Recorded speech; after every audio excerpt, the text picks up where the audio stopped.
What's going on, guys? Seth and Chevy here. We just watched episode 10 of season 1 of Delicious in Dungeon. We're going to be going full spoilers ahead, so hopefully you've watched this episode. And let's do a real quick recap. A lot of little things happened in this episode, but the story was pretty straightforward. Our party is moving towards the 5th floor of the dungeon, and during that transition from 4 to 5, they ran into a bunch of tentacles in kind of a not quite swampy, but like foresty type area. And they can't really get too close to these tentacles because they don't like them. And they end up running into some frogs that end up taking all their weapons and dropping them down the stairwell while they are trying to protect Senshi's axe from a frog that's trying to take it away. Chilchuk devises a plan where he notices that the frogs aren't affected by the tentacles, puts the frog skin disgustingly on his hands, and finds out that the tentacles don't do anything. They end up dispatching the frogs. They end up skinning the frogs while cooking food at the same time to make full-on onesie suits to traverse an area that otherwise would take a lot of effort to get through while eating. It looks like they're just having a good time in their little onesies while they're walking through.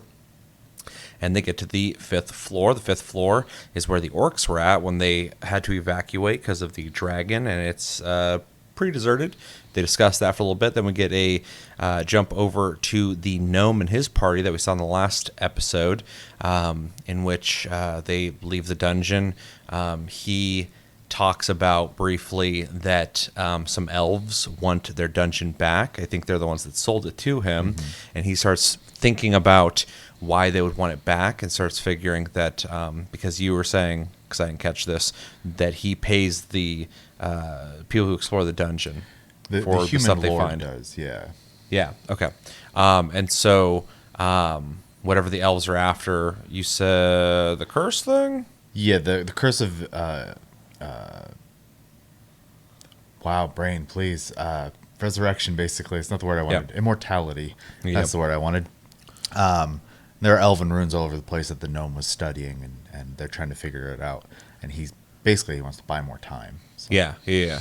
So, during that time, my dog was at the door, and I kept looking over trying to figure out what he's doing, so I got distracted. Anyway, we go back to the party, and they're trying to figure out how they're going to fight the dragon when they do have the confrontation with it, because the prior plan involved more people than they have with them, all having tasks to do to fight the dragon, and now they are down to 3 people who are there to fight the dragon and 1 person who doesn't really want to be involved with the fight itself. He wasn't hired for that.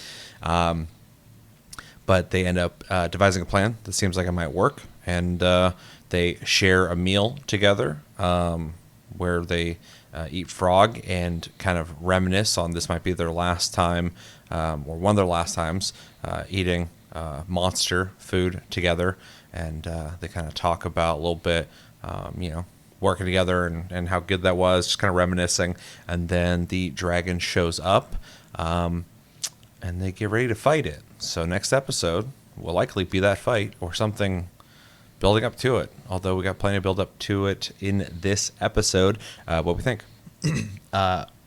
Overall, it was a enjoyable episode, and it was also very packed. So that was kind of crazy, actually, because even listening to you recap it, there was like 3 different events that happened in this episode. So yeah, I skipped over a lot of the little details because I'd be here all day recapping the whole episode. But those are the basic events that happened. Yeah, so I mean, just starting from the beginning, the staircase with the overgrowth. At first, I was just like, yeah, okay, whatever. We're doing tentacle things again. But then the frog showed up, and I got like major like Konosuba flashbacks. If you watched it, you know what I'm talking about. But that's fine. It was fun. I also like how Chilchuk's whole reason for even making the gloves was in order to contribute to fighting the frog off of the axe. He recognized that there was probably a trap in the wall that was gunked up with the tentacle that he wanted to rip out of there, and he didn't know how to touch it otherwise. So yeah, and while he's doing that, the frog tries to eat him. Yes. And then the arrow shoots into the frog's face, which seems super dangerous considering he's very close to where it got shot. But it worked out. Yeah. But it was. I love how the frog is trying to take the axe, and then it notices Chilchuck's doing something, and just looks over and goes, "Ugh," and starts eating him instantly. I mean, that's a much smaller meal. Yeah. So Yeah, I thought it was funny. yeah, that's the part that we're reminiscing in Konosuba. They fight giant frogs, and someone always ends up in their mouths. So, but yeah, so that was fun. They get down. We're finally past the fourth floor, even though I'm not necessarily complaining. The fourth floor was probably the most entertaining so far, and the most like adventure like of the show, which has been great. I kind of like, how we're getting more and more like lore as the show goes too. So we get down to this floor. You notice there's a town because this used to be like this kingdom before, this, or maybe it was during. I might be missing critical information here, but when this evil mage basically made his castle or whatever underground. So kind of cool seeing it, and then also how the orcs had taken over it after people had fled, and then they themselves had to flee. Leaving behind flour and alcohol. And wine, yeah. Which Chilchuck was stoked about. Ready to get a little weird. Yeah. So he starts like, wine! And he starts just trying to chug it. I'm like, dude, fucking chill. Oh, yeah, the onesies also. That was Love hilarious. And then he didn't tan them properly, so they just still had blood on the inside, which was gross. gross. That was hilarious, though, when she realized that that's what was happening, and then he says why it's happening, and then she just says shake him. He's just like accepting his it. fate, Yeah. Super funny. Yeah, the whole part, once we have the fifth floor, though, where it turned into more of like a fantasy adventure anime again. It's always surprising me because the show is very like comedic and like on the note with the delicious and dungeon part of the show. Yeah, we got 2 meals in this episode. Yeah, though the first one was a little rushed, I'd say. It was multitasking. They finished the suits and the food at the same time. But I like their take on what's effectively chicken karaage because they had some frog which tastes like chicken. So, and then he just made this giant loaf of bread. Gotta be ready for the dragon. And then outside of the dragon showing up, just to kind of go to the he's a gnome, right? No, halfling. Was he? I thought they were gnomes. No, they're gnomes, right? Chilchuck's the halfling, or half-foot they call them. Yeah, he's a hobbit. The gnome talking with the human and us getting like world lore was fun too because like I don't really know a lot about the world. I just know about the dungeon. So yeah, it's weird seeing above ground. Mm-hmm. Well, and then just seeing like motivation for sending people into the dungeon because there's a ton of animes that deal with underground dungeons, and usually it's just I'm gonna go in here and get rich. Well, and that's what the show kind of felt like at first. Yeah. There's 2 things there that I was, kind of confused about. One was why death didn't seem to be that big a deal in this dungeon, and then also it's a huge story point all of a sudden, which is great. Yeah, and then it's nice that there's actually more to it than just going like, people can just come back. But also the people are just freely adventuring in this dungeon. It kind of makes sense that somebody is rewarding people for doing that in the first place and allowing them access because they want something out of there. Right. So basically letting people risk their lives to find rewards to basically sell or get rewarded for. Typical rich guy. Yep. But yeah, I mean, overall, I liked the episode. I am a little sad that we're obviously in the last few episodes at this point. It's starting to feel like it, yeah. Yeah, but I am looking forward to them figuring out the dragon thing, the sister part, and then seeing maybe a teaser for where the story's going to go, because I know the story doesn't end here. I've seen comment sections of people asking if they are going to adapt, more volumes later, and usually those announcements comes after the show ends. So yeah, I really hope they do a season 2. Well, Netflix owns it, which there's a good chance they'll get canceled after 2 seasons. Yeah, let's hope that doesn't happen. Yeah, especially because I think Trigger's doing a really good job with the show. So yeah, no, I really like it a lot. I've really enjoyed the characters, the adventure, the fantasy. I think it's a super creative show. We've went over it multiple times in our reviews, but it's worth saying again. And so, yeah, as we're getting close to the end, it's starting to feel like that. And hopefully they can end the season in a way that if they don't continue it, it feels satisfying. But I am really hoping already for more, which is a good sign. Right. And then before people were like, just read the manga. I don't read mangas. So. Yeah, I don't really either. I've tried before. I just can't do it. So, but maybe. But I need to go through and read like the whole Berserk manga at some point. That's my top priority. But yeah, anything else? Episode was really good. I really liked it. It does feel like another bridge episode.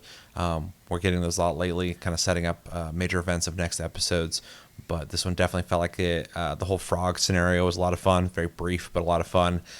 Really enjoyed them wearing the stupid onesies. They even had They even had commentary on them, talking about how the eyes look like little ears or whatever. And they all look so stupid. Marcel was miserable. Yeah. I like how they convinced her to wear it too. They're like, we think you look really cute in this. And she's just like, ugh. They had a huddle about it too. Yeah. They're like, how do we get her to that put was this the on? big plan. Yeah. Yeah. And it worked, but yeah. I did it even show how they got out of them? No. Okay. That's fine. I don't need to know. It's fine. But it's like how they're like, we're gonna have to fight the dragon in these.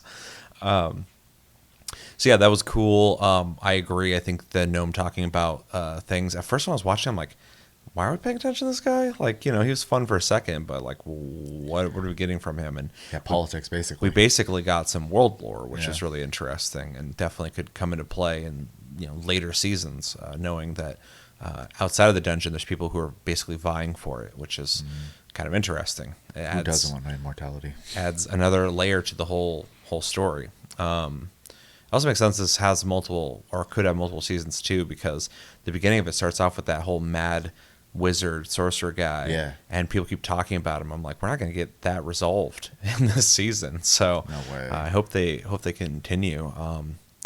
I do have a feeling they're going to get his sister back, though. We'll see. We'll find out. But they're selling figures of her. I hope so. Yeah, within like the next two episodes, I feel like it'll probably end in a way that they defeat the dragon, get her back, and then hopefully the next season she'll be a main character because they built her up as though we should start to get to know her. So, yeah, hoping that is the case.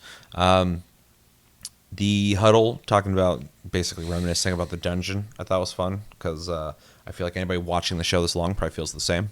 That we want more Delicious in Dungeon, more meals, more of them hanging out. So it's kind of self-aware in that way. And yeah, really interested in what happens with the dragon fight because they're initiating the fight at the end of this episode. So the next episode, hopefully, will just be devoted to that fight.